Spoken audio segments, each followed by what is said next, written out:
கரூர் மாவட்டம் அரவக்குறிச்சி சட்டமன்ற தொகுதியில் திமுக வேட்பாளர் மொஞ்சனூர் இளங்கோ வீதியாக சென்று வாக்கு சேகரித்தார். அரவக்குறிச்சி சட்டமன்ற தொகுதியில் திமுக வேட்பாளர் மொஞ்சனூர் இளங்கோ போட்டியிடுகிறார். அரவக்குறிச்சி கிழக்கு ஒன்றியத்திற்கு உட்பட்ட வலையப்பட்டி, ராமநாதபுரம், தடக்கோவில், கணேஷ் நகர், நவமணி நகர் ஆகிய பகுதிகளில் அவர் பரப்புரை மேற்கொண்டார்.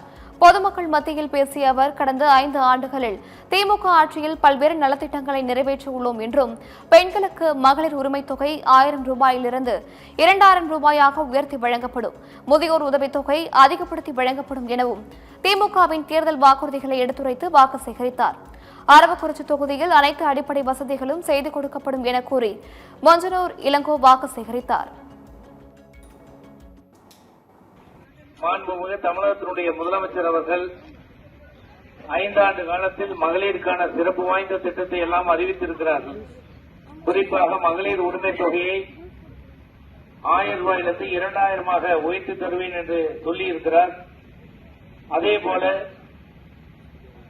முதியோர் உதவித் தொகையை 1200 2000 உயர்த்தி தருவேன் என்று உத்தரவாதம் அளித்திருக்கிறார்கள்.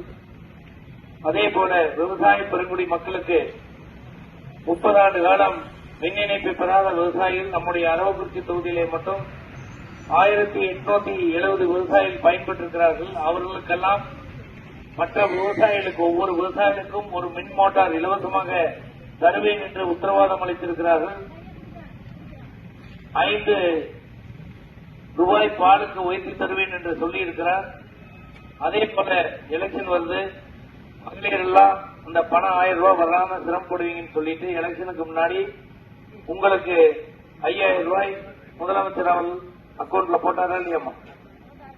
அதே போல இன்றைக்கு இல்லத்தரசிகள் நீங்க தேவையான பொருட்கள் வாங்க வேண்டும், உங்களுக்கு வீட்டுக்கு வேணுங்கிற ஜாமானம் வாங்கணும்னு சொல்லிட்டு இந்த 8000 ரூபாய்க்கு உண்டான கூப்பன் கொடுக்கறாங்க. நீங்க எந்த கடையில வேணாலும் சென்று அதை பெற்றுக்கொள்ளலாம் என்று உங்களிடத்திலே தெரிவித்துக் கொண்டு, அரவக்குறிச்சி தொகுதிக்கு ஒரு 1600 கோடி ரூபாய் நிதியை தந்து இன்றைக்கு பல்வேறு வளர்ச்சி திட்டத்தை இந்த 5 ஆண்டு காலத்தில் வழங்கிய என்னாலும் நம்முடைய அமைச்சர் அண்ணன் வி. செந்தில் பாலாஜி அவர்களுடைய ஆட்சி பெற்ற வேட்பாளர், மதச்சார்பற்ற முற்போக்கு கூட்டணியினுடைய அங்கம் வகிக்கின்ற அனைத்து தலைவர்களுடைய ஆட்சி பெற்ற வேட்பாளர் ஆகிய நான் உங்களிடத்திலே வருகை வந்து 2வது முறையாக நீங்கள் எனக்கு உதயசூரியன் சின்னத்திலே வாக்களித்து பெருவாரியான வாக்கள் வித்தியாசத்திலே வெற்றி பெற செய்ய வேண்டும் என்று உங்களுடைய பொற்பாதங்களை தொட்டு வணங்கி விரும்பி கேட்டுக்கொள்கிறேன்.